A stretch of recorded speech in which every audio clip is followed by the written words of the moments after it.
تقاریر کی آخری کڑی ہے۔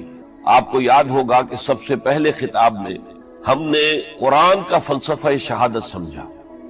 قرآن مجید میں یہ اصطلاح کس معنی میں آئی ہے، اور اس کے ساتھ ہی امت مسلمہ کا فرض منصبی وَكَذَلِكَ جَعَلْنَاكُمْ أُمَّةً وَسَطًا لِتَكُونُوا شُهَدَاءَ عَلَى النَّاسِ وَيَكُونَ الرَّسُولُ عَلَيْكُمْ شَهِيدًا۔ تو اللہ کے دین کو بالفعل قائم کرنے کے لیے، تاکہ نوع انسانی پر ایک ابدی حجت قائم ہو جائے کہ اللہ کا دین قابل عمل ہے، اسے قائم کیا جا سکتا ہے، اور یہ بہترین سماجی نظام ہے، پولیٹیکو سوشو اکنامک سسٹم اس سے بہتر آج تک چشم فلک نے نہیں دیکھا۔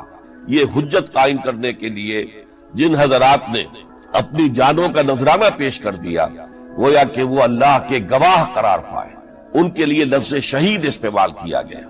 دوسرے لیکچر میں آپ کو یاد ہوگا کہ ہم نے یہ بات سمجھنے کی کوشش کی کہ جب اللہ کا دین جزیرہ نماء عرب میں قائم ہو گیا، اور گویا کہ ہم کہہ سکتے ہیں کہ انقلاب محمدی علی صاحب الصلاۃ والسلام کی تکمیل ہو گئی، تو جیسے کہ ہر انقلاب کے ساتھ ہوتا ہے، اس کے بعد کچھ کاؤنٹر ریولوشنری موومنٹس شروع ہوئی۔ چنانچہ سب سے پہلے اندرون ملک عرب جھوٹے نبی کھڑے ہو گئے، نبوت کے جھوٹے دعوے دار، اور بہت سے لوگوں نے حکومت کو زکوٰۃ ادا کرنے سے انکار کر دیا، اور یہ فتنہ اتنا بڑا تھا کہ واقعہ یہ ہے کہ اگر اسے کرش نہ کر دیا جاتا تو انقلاب محمدی علی صاحب الصلاۃ والسلام اسی وقت ناکام ہو جاتا۔ یہ حضرت ابو بکر صدیق رضی اللہ تعالیٰ عنہ کے فضائل کا سب سے درخشاں باب ہے کہ انہوں نے اپنے عزم اور ہمت اور استقلال اور اللہ پر اعتماد، اللہ پر توکل اور بھروسے کے ساتھ ان دونوں فتنوں کو آئرن ہینڈ کے ساتھ کرش کر دیا، اور سال سوا سال ہی میں ان دونوں کاؤنٹر ریولوشنری موومنٹس کو ختم کر کے اس کے بعد انہوں نے جلد ہی اس نظام کا گویا کہ انچارج حضرت عمر رضی اللہ تعالیٰ عنہ کو بنا دیا کہ جو خلیفہ ثانی ہے۔ پھر ہم نے دیکھا کہ حضرت عمر کے زمانے میں رضی اللہ تعالیٰ عنہ توسیع کا جو عمل ہے، توسیع انقلاب محمدی کا عمل بڑی تیز رفتاری کے ساتھ جاری ہوا، فتوحات کا سیلاب آیا، ایران پوری سلطنت تہس نہس ہو کر رہ گئی، اس کے پرچے اڑ گئے، سلطنت روما اپنے تمام شمالی افریقی مقبوضات سے محروم، مغربی ایشیا سے اسے بے دخل کر دیا گیا، صرف وہ یورپ کے اندر محدود ہو کر رہ گئی۔ اب ظاہر بات ہے کہ اس کے خلاف بھی تو پھر رد عمل ہونا تھا، کاؤنٹر ریولوشنری موومنٹس اٹھنی تھی، تو سب سے پہلے حضرت عمر رضی اللہ تعالی عنہ کی خلافت اور اس کے چراغ کو بجھانے کے لیے ایران کی طرف سے رد عمل ظاہر ہوا۔ ہرموزان جو ایک بڑا ان کا جرنیل تھا، اس کی سازش اور ابو لولو فیروز کے ذریعے سے حضرت عمر رضی اللہ تعالیٰ عنہ کو شہید کر دیا گیا۔ سمجھا یہ گیا تھا کہ یہ ساری عمارت شاید اسی شخصیت کی بل پر کھڑی ہے، لہذا جب میدان سے حضرت عمر ہٹ جائیں گے تو یہ خلافت کی پوری عمارت جو ہے وہ زمین بوس ہو جائے گی۔ لیکن معلوم ہوا یہ عمارت محمد کی بنائی ہوئی تھی صلی اللہ علیہ وسلم۔ کھنڈر بتا رہے ہیں عمارت عظیم تھی، بڑی عظیم عمارت تھی جو حضور نے تعمیر کی تھی، لہذا حضرت عمر کی شہادت سے کوئی فرق واقع نہیں ہوا۔ حضرت عثمان رضی اللہ تعالیٰ عنہ آ گئے میدان میں، اور میں بتا چکا ہوں آپ کو کہ ان کے دور خلافت کے جو 12 سال ہیں، ان میں سے پہلے 10 سال بالکل حضرت عمر فاروق رضی اللہ تعالیٰ عنہ کی خلافت کے دور کی مثال، اسی تیزی کے ساتھ انقلاب جو ہے آگے بڑھ رہا تھا، فتوحات کا دائرہ پھیل رہا تھا، اور اندرون ملک پورا امن، سکون، اطمینان اور چین تھا۔ لیکن ان کی دور خلافت کے آخری دنوں میں اب یہودیوں کی طرف سے رد عمل اور ایک کاؤنٹر ریولوشنری موومنٹ عبداللہ ابن سبا کے ذریعے سے، کہ جس نے اسلام کا لبادہ اوڑھا اور منافقت کے پردے کے ساتھ وہ عالم اسلام میں داخل ہوا، اور اس نے چونکہ دیکھ لیا کہ پرانی چپتلش ہے، پرانی چشمک ہے جو قریش کے 2 بڑے قبیلوں کے مابین یا 2 بڑے گھرانوں کے مابین چلی آ رہی تھی، بنو ہاشم، بنو امیہ۔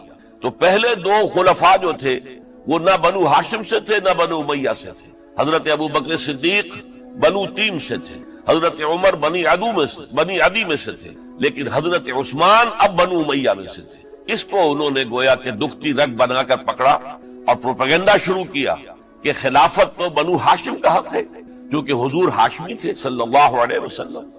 تو گویا کہ عثمان غاصب ہیں رضی اللہ تعالی عنہ، بلکہ ان سے دونوں پہلو جو تھے حضرت عمر اور حضرت ابو بکر وہ بھی غاصب تھے. اس کے ساتھ ہی فتنے کی مختلف شکلیں انہوں نے شروع کی. یہ الفتنۃ الکبریٰ کہلاتا ہے ہماری تاریخ میں، عظیم ترین فتنہ، جس کے نتیجے میں حضرت عثمان رضی اللہ تعالیٰ عنہ شہید ہو گئے. اور ان کی شہادت کے بعد اگرچہ خلافت حضرت علی رضی اللہ تعالیٰ عنہ کے ہاتھ میں آئی، لیکن یہ کہ باہمی خانہ جنگی کا وہ سلسلہ شروع ہوا جو حضرت علی کے دور خلافت جو 5 سالوں پر مشتمل ہے، اس کے دوران مسلسل خانہ جنگی رہی. ایک طرف شیعان علی تھے، دوسری طرف شیعان عثمان آ گئے جو حضرت عثمان رضی اللہ تعالیٰ عنہ کے قتل کے قصاص کے مطالبے کو لے کر سامنے آئے. جنگ جمل ہوئی، ایک رات میں 10,000 مسلمان شہید ہوئے. جنگ صفین میں 74,000 مسلمان شہید ہوئے. جنگ نہروان میں پھر 4,000 مسلمان شہید ہوئے. یہ شہادتیں جو چل رہی تھی یہ کس لیے چل رہی تھی کہ جو بھی عمارت خلافت کی قائم ہوئی تھی اب اسے قائم رکھا جائے. اغیار کی طرف سے جو سازشیں ہو رہی ہیں، جو حملے ہو رہے ہیں، اسے ختم کرنے کے لیے ان کا مقابلہ کیا جائے. تو یہ اور اس کا یہ دور ختم ہوتا ہے حضرت علی کی شہادت پر رضی اللہ تعالی عنہ. اور یہ بات نوٹ کر لیجئے کہ حضرت علی کو شہید کرنے والے وہ خارجی تھے.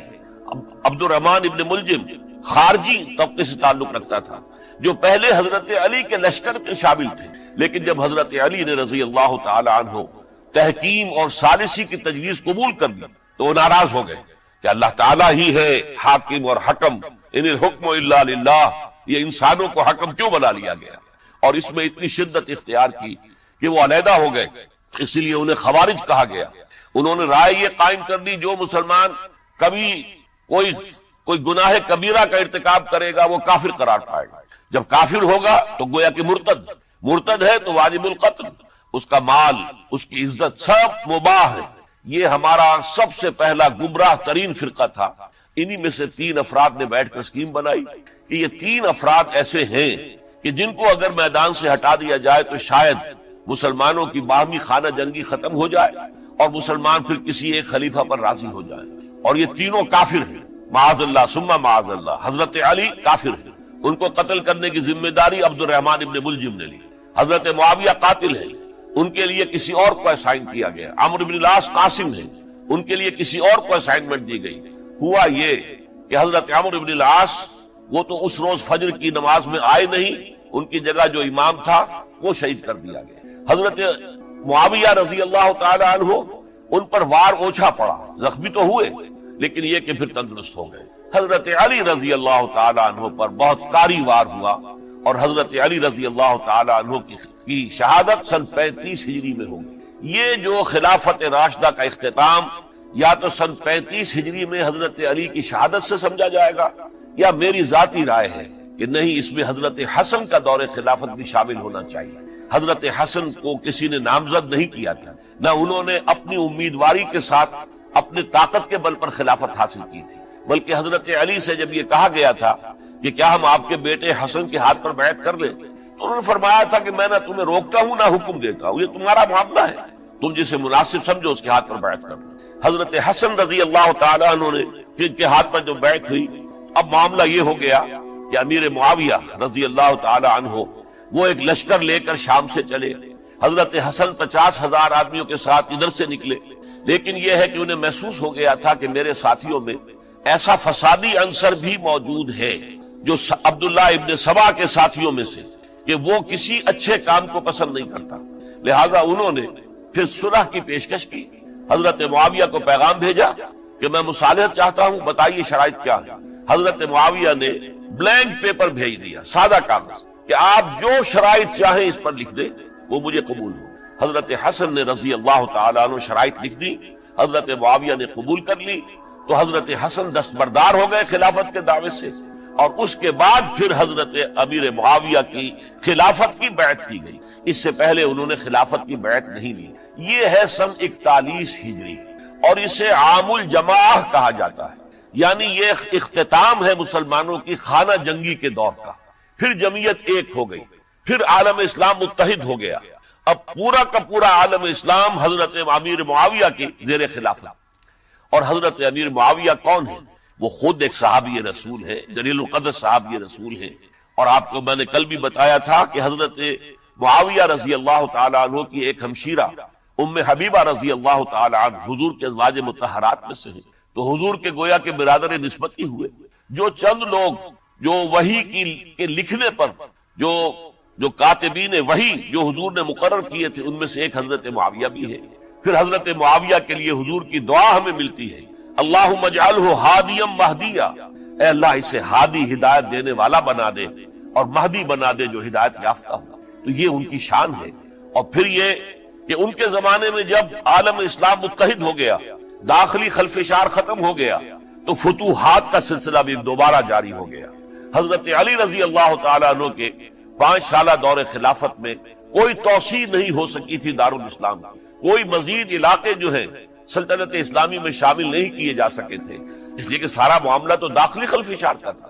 جو خانہ جنگی ہو رہی تھی، ایک دوسرے کی تیروں اور تلواروں اور نیزوں سے 1 لاکھ کے قریب مسلمان ختم ہو گئے تھے، تو اندر سے گویا کہ موشن ٹوٹ گیا اس سیلاب کا۔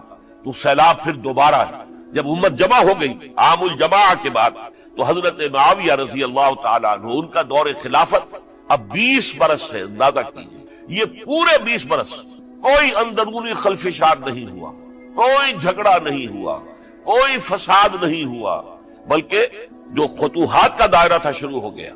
مکران اور سندھ کے علاقے فتح ہوئے، کابل اور یہ افغانستان کا علاقہ فتح ہوا، ترکستان کے علاقوں کے اندر پیش قدمی ہوئی۔ ادھر یہ کہ قیصر سلطنت روما کا اس کے مرکزی شہر قسطنطنیہ پر حملہ کیا گیا، جس کے لیے کہ حضور کی حدیث موجود تھی پیشن گوئی کے طور پر، اول جیش یغزو مدینۃ القیصر مغفورون لہم، حضور نے فرمایا تھا کہ جو پہلا لشکر قیصر کے شہر پر حملہ کرے گا تو وہ سب کے سب وہ مغفرت پا جائیں گے، اللہ تعالیٰ ان کی مغفرت فرما دیں گے۔ اگرچہ کامیابی نہیں ہوئی، لیکن اس پیشن گوئی کی وجہ سے آپ کو معلوم ہے کہ حضرت ایوب رضی اللہ تعالی عنہ ان کو بھی اس پیشن گوئی کی وجہ سے، حالانکہ 90 برس سے اوپر عمر تھی، لیکن وہ بھی کہا انہوں نے کہ میں بھی اس میں جانا چاہتا ہوں، چنانچہ اس لشکر میں گئے، وہی فوت ہوئے۔ بہرحال یہ سارے کارنامے اپنی جگہ پر، امن و امان اپنی جگہ پر، اس کے باوجود اہل سنت والجماعت حضرت معاویہ کے دور خلافت کو خلافت راشدہ میں شامل نہیں سمجھتے۔ اس کی وجہ کیا ہے؟ خلافت راشدہ کی شرط اولین قرآن مجید کے حکم کے مطابق امرہم شورا بینہم، مسلمانوں کے باہمی معاملات باہمی مشورے سے طے پاتے ہیں۔ حضرت ابوبکر صدیق رضی اللہ تعالیٰ عنہ سقیفہ بنی سعدہ کے اندر مشورے کے بعد ان کو منتخب کیا گیا اور ان کے ہاتھ میں بیعت ہوئی۔ حضرت عمر رضی اللہ تعالیٰ عنہ کو حضرت ابوبکر نے مسلمانوں سے مشورہ کر کے پھر نامزد کی۔ حضرت عثمان کے لیے حضرت عمر رضی اللہ تعالیٰ عنہ نے اپنے جانشین کے لیے 6 افراد پر مشتمل کمیٹی بنا دی، جو بڑے سے بڑے جو اصحاب جو جن کے بارے میں کہا گیا ہے کہ جن کو دنیا ہی میں بشارت دے دی گئی تھی، جو عشرہ مبشرہ میں سے جو باقی تھے، ان کے اوپر مشتمل کمیٹی بنا دی کہ آپ لوگ طے کر لیں اور اپنے سے کسی ایک پر جمع ہو جائیں۔ اس اعتبار سے حضرت علی کے ہاتھ پر بھی جو بیعت ہوئی ہے تو وہ اہل مدینہ کے دباؤ پر ہوئی ہے، ان کے مطالبے پر ہوئی ہے۔ حضرت علی خود جو ہے وہ خلافت کے مدعی نہیں تھے، بلکہ انکار کرتے رہے، چونکہ فتنے کا دور تھا، حضرت عثمان شہید ہوئے تھے، مسلمانوں کے دل زخمی تھے۔ اس حالت میں وہ سمجھتے تھے کہ اگر میں یہ خلافت جو ہے اپنے ہاتھ میں لے لوں گا تو ہو سکتا ہے کہ اس کا حق ادا نہ کر سکوں، لیکن یہ کہ جب انہوں نے دیکھا کوئی اور بھی تیار نہیں، طلحہ بھی تیار نہیں، زبیر بھی تیار نہیں، تو آخر مسلمانوں کو بغیر امارت کے چھوڑا تو نہیں جا سکتا، تو حضرت علی نے وہ قبول کر دیا۔ حضرت حسن کے بارے میں بتا چکا ہوں کہ ان کے بارے میں لوگوں نے کہا تو حضرت علی نے فرمایا میں نہ حکم دیتا ہوں نہ روکتا ہوں، لیکن حضرت امیر معاویہ رضی اللہ تعالیٰ عنہ صحابی بھی ہے، حضور کے قرابت دار بھی ہے، کاتبین وحی میں سے بھی ہے، پھر ان کا دور حکومت امن، سکون، اطمینان ہر طرح سے جو ہے 20 برس تک کوئی داخلی خلفشار نہیں ہوا، کوئی فساد نہیں ہوا، کوئی باہمی جنگ و جدل نہیں ہوا، بلکہ فتوحات کا دائرہ آگے بڑھا۔ اس کے باوجود چونکہ انہوں نے طاقت سے خلافت حاصل کی، لہذا ان کے دور خلافت کو ہم خلافت راشدہ میں تسلیم نہیں، حالانکہ وہ خود راشد ہیں، اس لیے کہ تمام صحابہ کرام کے بارے میں سورہ حجرات میں فرمایا وَلَكِنَّ اللَّهَ حَبَّبَ إِلَيْكُمُ الْإِيمَانَ وَزَيَّنَهُ فِي قُلُوبِكُمْ وَكَرَّهَ إِلَيْكُمُ الْكُفْرَ وَالْفُسُوقَ وَالْعِصْيَانَ أُولَٰئِكَ هُمُ الرَّاشِدُونَ۔ تمام صحابہ کرام کی شان یہ ہے کہ اللہ تعالیٰ نے ان کے دلوں میں ایمان کو کھبو دیا ہے، ایمان ان کے دلوں میں رچ گیا ہے، بس گیا ہے، جم گیا ہے، اور کفر سے فسق سے انہیں تبھی نفرت ہو گئی ہے، اور یہ سب کے سب راشدون ہیں۔ تو تمام صحابہ راشدون ہیں، اس اعتبار سے خود حضرت امیر معاویہ بھی راشدون میں شامل ہے، لیکن خلفائے راشدین میں شامل نہیں ہے۔ خلفائے راشدین عام طور پر تو ہم کہتے ہیں حضرت ابوبکر، حضرت عمر، حضرت عثمان، حضرت علی۔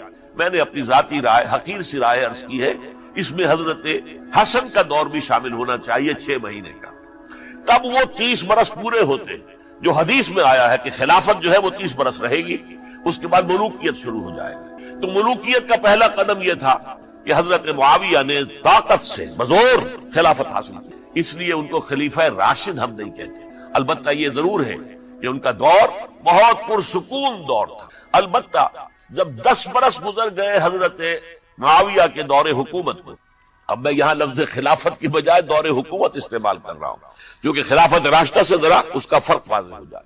تو اس وقت ایک اور صحابی، جلیل القدر صحابی مغیرہ ابن شعبہ رضی اللہ تعالی عنہ، وہ حضرت معاویہ کے پاس آئے اور انہوں نے یہ کہا کہ دیکھیے، اگر آپ نے اپنے بعد اپنا جانشین نامزد نہ کیا تو ہو سکتا ہے پھر فسادات پیدا ہو جائیں، پھر مختلف لوگ خلافت کا دعویٰ لے کر کھڑے ہو جائیں، پھر خانہ جنگی ہو جائے۔ 5 برس کی خانہ جنگی میں 1 لاکھ سے زیادہ مسلمان شہید ہو چکے ہیں، قتل ہو چکے ہیں، ہلاک ہو چکے ہیں۔ اب دوبارہ وہی دور نہ آ جائے، لہذا آپ اپنا جانشین نامزد کر دیں۔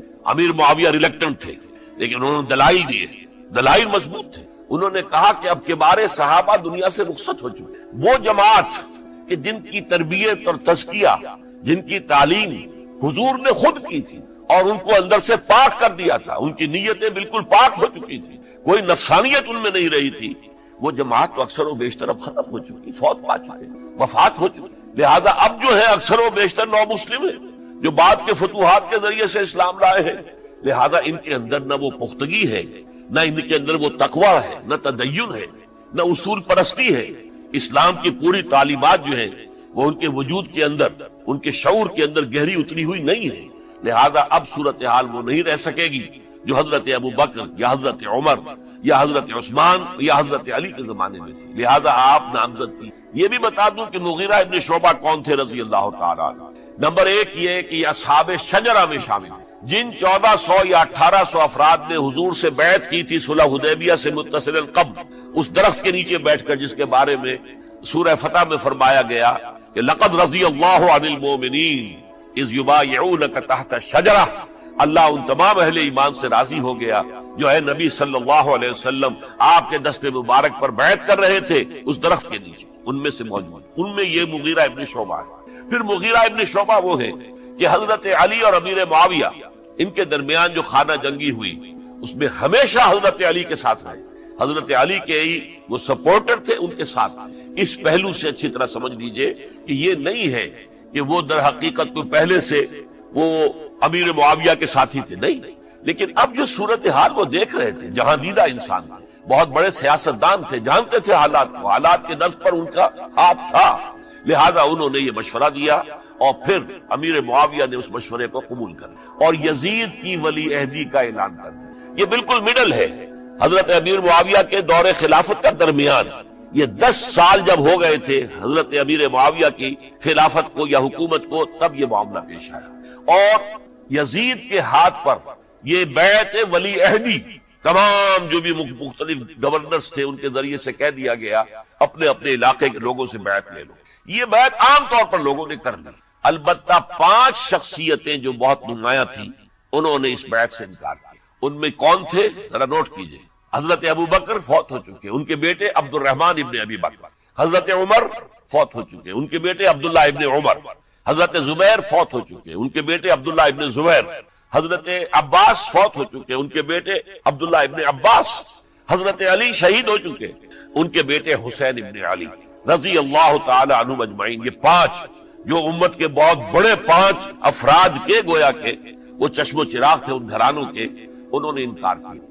اور ان میں خاص طور پر عبد الرحمن ابن ابی بکر نے یہ جملہ کہا کہ تم چاہتے ہو کہ قیصر و کسریٰ کی سنت پر عمل کرو کہ باپ کے بعد بیٹا حاکم بن جائے، یعنی ایک قدم تو خلافت کا نظام پہلے ہی نیچے اتر چکا، مشاورت سے تو حضرت امیر معاویہ کا بھی جو نسب ہوا ہے وہ مشاورت سے نہیں ہوا. ایک درجے میں وہ جو اللہ تعالیٰ کے رسول نے عمارت بنائی تھی شاندار، اس خلافت کا جو سیاسی نظام